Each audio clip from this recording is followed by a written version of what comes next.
Good morning. I'm Lori Devers. I'm here today with my colleague Bill Buchanan, and we will be discussing today the preschool partnership grants. And we're going to review some highlights for the partnership grants today. And if you're not able to tune in with us right now live, then we will have this webcast recorded so that you can view it at a later time or share with others and view it again at a later time to refer to it. We will not be taking any questions live during the presentation. However, you can email, as we have listed up, email Jason Kendall at kderfp@education.ky.gov. So please, if any questions arise that you have as you're watching and listening with us today, please send those questions to him, to the email address, and we'll address those as quickly as possible and add those to the FAQ document that is currently posted on the competitive grants page on the KDE website. So we will review the highlights of the grant, but we are not going to go over each and every single item or portion of the grant today, but we will go over the highlights. So we have a few objectives for today. Our objectives are to define the purpose of the grant, and we'll review general application criteria. Again, general, we're going to hit highlights of application criteria. We're not going over every item of the application today, but some general highlights of the application. We're going to talk about elements for how to develop a high quality proposal, and then we'll identify and provide you with some additional resources that you may find helpful as you are writing and developing your proposal. So, the purpose of the grant. This is the third round of preschool partnership funding, and the grant is made possible by language in House Bill 303, the enacted budget bill. So the purpose remains the same. It's focused on incentivizing public and private partnerships between school districts and childcare so that you can provide full-day, high-quality early childhood services to CCAP eligible children. So to define clearly full day means at least 6 hours of instruction each day for at least 4, but can be 5 days a week.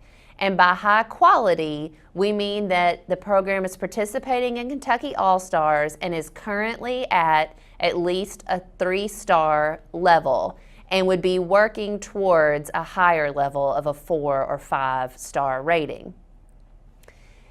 So this means that a program site has participated in an environmental rating and received a minimum points in 4 domain areas: family and community engagement, classroom instructional quality, staff qualifications and professional learning, and administrative leadership practices. And to also clearly define, if you're not clear on the definition of CCAP, CCAP refers to Child Care Assistance Program, and it's administered by the Cabinet for Health and Family Services. So that is their target audience, children that are eligible for CCAP funding. Again, the purpose of the grant is to increase the number of preschool students served in full-day, high-quality early childhood environments.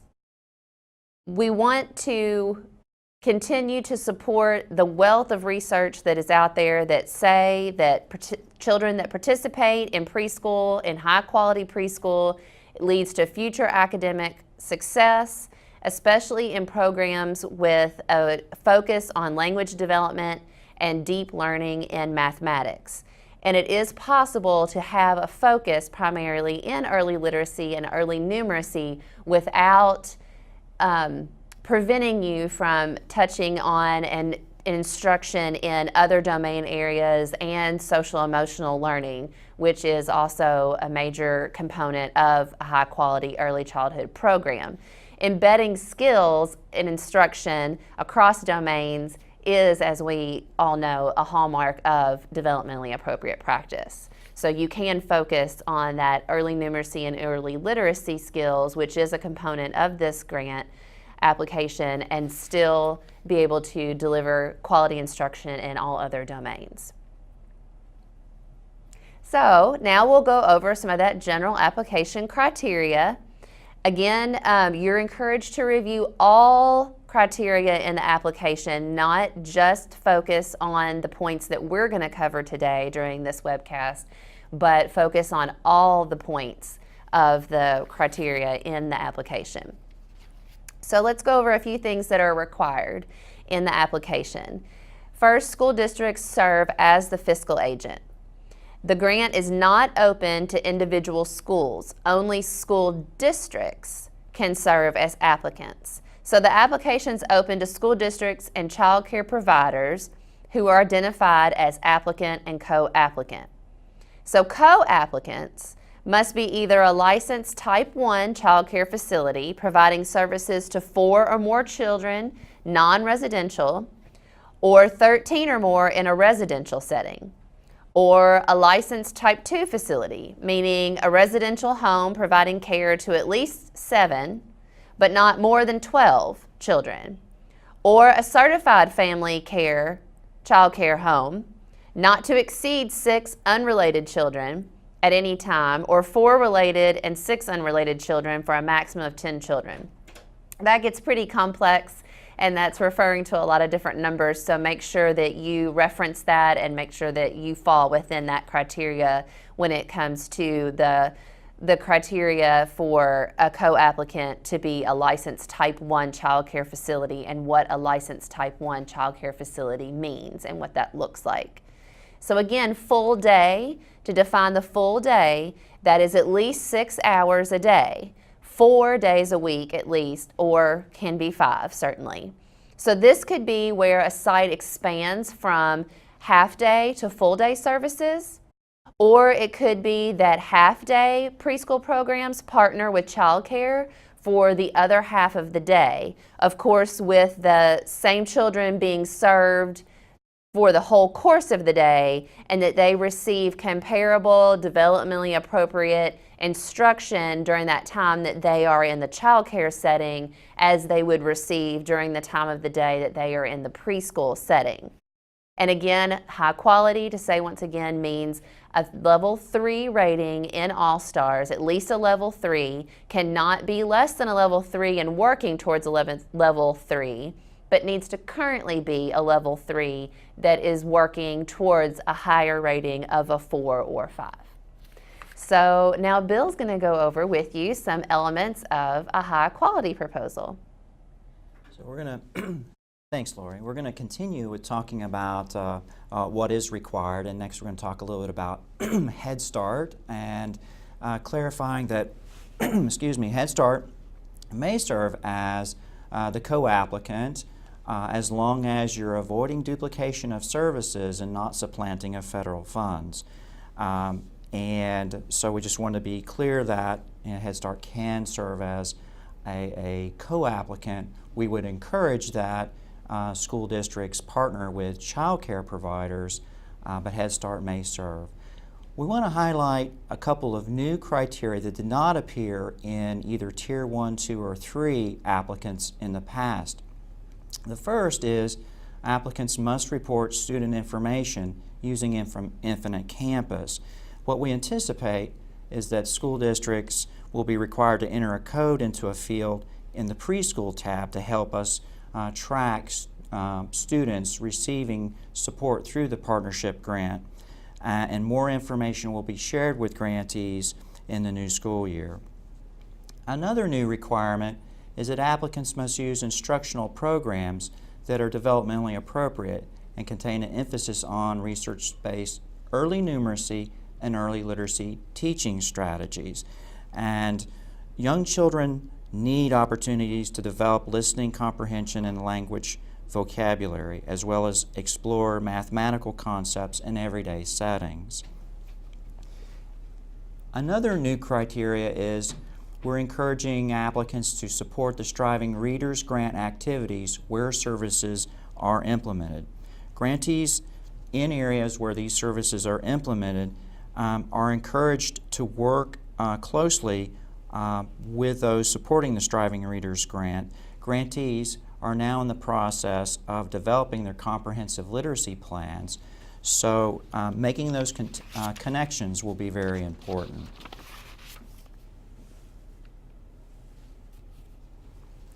Applicants must also demonstrate collaboration coordination with co-applicants, as well as collaboration and coordination with existing early childhood programs and services. And this is an expectation. This includes not only the co-applicant but other programs as well. So you may work with the community early childhood councils. The councils represent an excellent opportunity for districts to communicate and collaborate with multiple early childhood providers. Funds cannot be used to replace regular preschool or child care services. The intent is to increase full-day, high-quality services. So an example would be funds are not intended to fill a teaching vacancy in a half-day program. On the other hand, you may be expanding to full-day, high-quality services, and that may require you to hire new teachers or extend teachers' hours or services, and that would be acceptable. Partnerships are also expected to submit final reports and plans according to timelines set by KDE. And reports will be required at the end of each program year. Payments are contingent upon receiving these reports, and this means the program reports, not just the MUNIS quarterly expenditure reports. So, a couple of additional new requirements. Applicants must use a portion of funds on high-quality professional learning to support district and child care staff, and the partnerships are expected to set aside at least $5,000 each year for professional learning activities. We expect that the professional learning will be designed to support school district and child care staff with an emphasis on early numeracy and early literacy. Guidance will be provided to help grantees with their professional learning activities in the new year. Also, applicants must use a portion of funds to evaluate the effectiveness of the partnership grant, and partners will be expected to set aside $1,500 to participate in a statewide evaluation of the preschool partnership program. KDE is securing funds on behalf of each awardee and for the purpose of participating in a statewide evaluation, and we will be contracting with NKU, Northern Kentucky University, to help us evaluate partnership outcomes. KDE believes that a third-party evaluator is needed to receive objective feedback about the quality of implementation and the services provided through the partnership grant process. Now, how much funding is available? Here's another change that occurs compared to past rounds. The award range for implementation grant will be up to $150,000 each year for 2 years. So what this means is applicants must write budgets for each year of the grant. This is an important point. Remember, you will need to write a budget for each year of the grant cycle. Also, you must identify matching funds. These are non-grant funds, too. Also, before we would expect that there are that you're not required to identify, as before, we're not saying you have to identify a particular amount for the matching requirement, but that we would expect that you include amounts, that is a match amount, in each category of funding for which you're applying. That is the funds that you're requesting. Okay, we want to clarify what is the grant time period, and preliminary notice will go out on or around September 10th, 2018. The Memorandum of Agreement, the effective date is again anticipated around September 10th. And we just want to remind everyone that grant activities cannot be charged to the grant prior to the effective date of the MOA.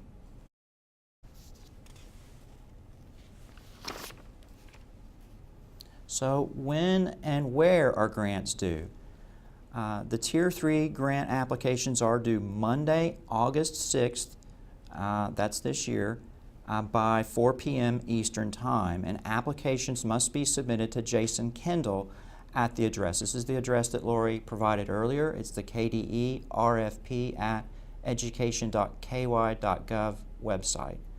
And only electronic applications will be accepted, so please don't mail in your applications. Please submit them electronically using the mailbox provided. Okay. Next, we're going to talk about the elements of a high-quality proposal, and Lori's going to share more about that. All right, I'll start that off to talk about some elements of what would make a high-quality proposal. And again, I'm going to say this as a disclaimer, please review all the narrative criteria in the grant application. This PowerPoint is not a substitute for the criteria identified in your application, in your RFA. So please make sure to review carefully as you complete and check each item off. So meeting with partners is an absolute must for developing a high-quality proposal. Review the grant narrative criteria together with the co-applicants as proposals are being developed. Develop common targets and goals for the implementation, such as increasing the number of at-risk children participating, increasing and developing family engagement surrounding early literacy or early numeracy activities. So meet with your partners and develop those common goals and targets.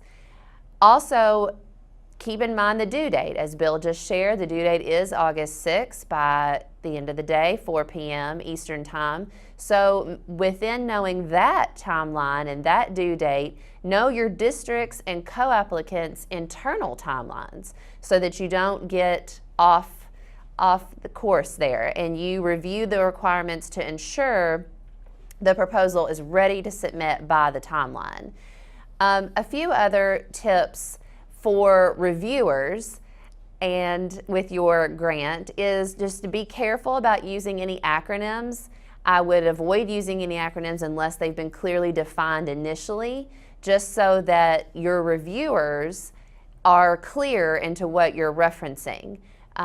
There's lots of acronyms in the education world and they can get confusing. Even for those of us here at the department, our acronyms get us confused. So make sure that you are writing your grant proposal as if we, the reviewers, whoever they are, don't know what you're talking about. And include subheadings in your application. That is extremely helpful for a reviewer, so that as the reviewer is looking through the checklist of what is required, if there is a clear heading, subheading throughout the narrative that addresses and corresponds with the items in sequential order, then it makes your grant application much easier to review, and the information that the reviewer is looking for is very clear and easy to find.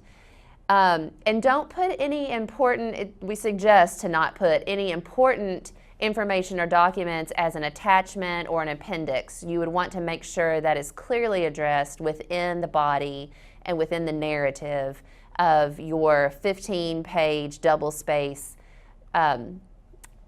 fit there that you have. So you have adequate space and length to be able to fit those important details in. So make sure that you do that within the narrative. So how are you going to know if there's a significant need in your district for this grant?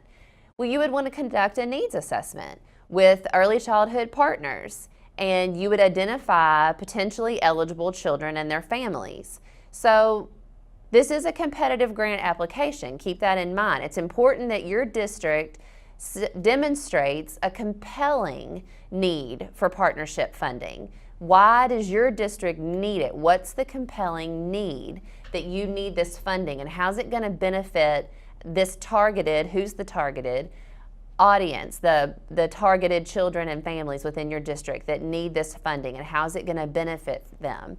And draw data to show that and support. There are a lot of different examples of data sources, multiple early childhood data sources to draw from, like the Kentucky Center for Workforce Statistics now known as the Kentucky Center for Statistics, or KStats, that provides those early childhood profiles. That's an excellent data source. The 2018 Kids Count data was released just recently. That's an excellent data source. And then we have data sources on the KDE page. If you scroll down to the bottom of the home page, the Open House tab will provide you with other data sources such as school readiness and third grade reading and math scores. So those are all different examples of quality data sources to support the compelling need that you identify. And make connections beyond the identified needs. Look at the activities that you're going to plan and student outcomes that you're going to address in the later sections of your narrative after you have identified the compelling need. So those outcomes and activities that you identify later on, make sure they're closely tied to the needs that you have identified earlier, because reviewers will look for that and go back and forth throughout your application to make sure those connections are strong. And Bill's going to continue with some other points. So yeah, next we're going to talk about how can you implement a high quality full day preschool service through a partnership grant. And you want to make sure that services are sufficiently intense, of a sufficient intensity and duration to make meaningful impacts on child's readiness for kindergarten. So while the minimum expectation is at least 6 hours, 4 or 5 days a week, studies show that when children have access to extended day, extended year services, it can have dramatic and lasting impacts on their learning and their achievement, including kids who were far behind when they first started a preschool program. So again, more than 6 hours, 8 hours a day, 45 weeks have such programs have shown substantial effectiveness at closing achievement gaps. Also, you want to ensure that program sites have at least 3 stars or higher in Kentucky All-Stars. So that's the expectation. In many cases, you may already be at 4 or 5 stars. So you need to ask your partners and those who are supporting the development of your grant, what will you do and what will you do differently if you're already at 5 stars to improve quality of services for participants. There's also a focus, as we've shared, on developmentally appropriate practices, but especially including early numeracy and early literacy. And partnerships will be expected to provide these in all settings, child care as well as state-funded preschool or Head Start. There should be this emphasis on, again, early numeracy and early literacy. Again, it should be done within the context of all early childhood domains, including social emotional learning, cognitive, fine and gross motor development. And provide parent engagement activities, which include parent-child literacy and numeracy activities. And there's a wealth of research and evidence supporting the importance of a parent as a child's first teacher. And this will be critical for kids to be successful and to be ready for kindergarten moving forward. Now, how can you ensure that the partnership is going to be successful? You have to plan for that. And we're going to encourage that as you're preparing your application and as you're moving forward, that you develop common goals with partnering agencies that are ambitious, realistic, and achievable. We would encourage you that you're working closely together before, during, and after the application process, but also the grant cycle itself. Regular communication about how well the partnership is being implemented is very important, as well as scheduled evaluation of child learning outcomes. And this should result, of course, in continuous improvement, changes made to instructional practices as a result of the evaluation, and these activities should be intentional. Plan to communicate regularly with partners and develop, again, meaningful partnership agreements.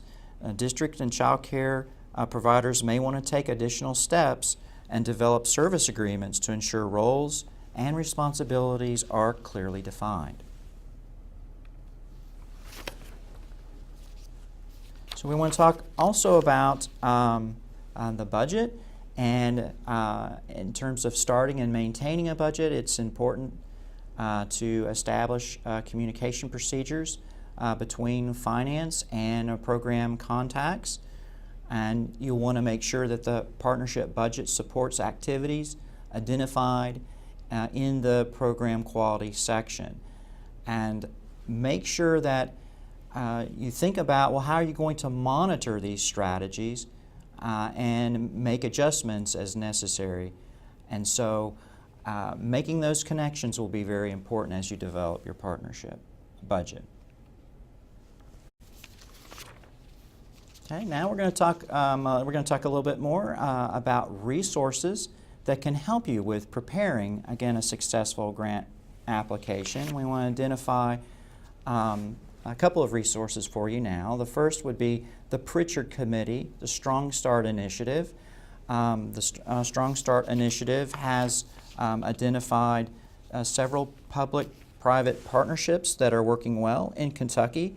They've identified communities where they have found ways to increase access and build local capacity through the support of partnership funds. The Department of Education also has a page dedicated, and we would direct your attention to the webinars that are provided on that page that highlight different partnership arrangements in other states, such as Oklahoma and New Hampshire, and this may provide you with some ideas for building and sustaining quality relationships.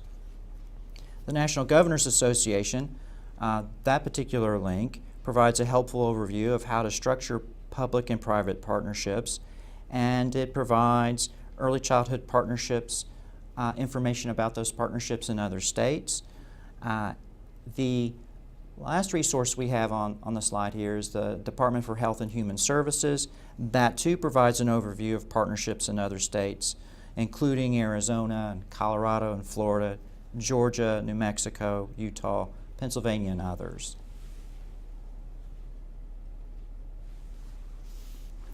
Now, we have a couple of questions that we've received. We've mentioned that we would ask that you submit questions to us, and we'll provide those answers to you in writing, and those answers will appear in the frequently asked questions document posted on the competitive bid grant application page. As I said, we've received a couple of questions, and those have already been posted. We want to share a couple of the questions that we've received most frequently, and the first is, can past grant recipients apply again? And that's referring to Tier 1, Tier 2, and Tier 3 grant applicants. And so the answer is yes, you can. And if you're waiting for a Tier 2 or 3 grant application, we would encourage you not to wait, but to go ahead and apply now. This is your opportunity for preschool partnership funds. So there won't be additional applications for continuation or implementation grant. It's just one grant opportunity, and we would encourage every school district to partner with Child Care or Head Start to seek these funds to increase access to high-quality full-day services. The other question we received is, can we apply for more than one grant? And the answer is yes, if you're applying with new partners, meaning new co-applicants and new sites are identified. And so that's the key. It's not that you can't apply more than once. You can. Co-applicants can partner with more than one district. That's possible too. The expectation is that each application, however, will have a different co-applicant identified, targeting a different area in a community, county, or district. So we want to encourage, again, multiple partnerships with this grant opportunity. And finally, any additional questions? The deadline for questions is July 20th, 4 p.m. Eastern Time.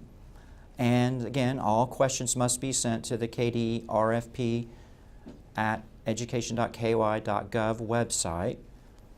As mentioned, there will be a frequently asked questions document posted at that website. And questions that you have from today's session, We intend to post this afternoon or tomorrow at the latest, so we would encourage you to submit those questions to Jason Kendall at kderfp@education.ky.gov.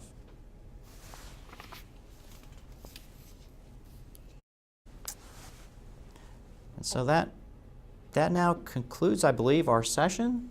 Yes. We very much appreciate your interest in the Preschool Partnership Grant and look forward to providing you with service and support moving forward. And we hope you have a good day. Thank you. Thank you.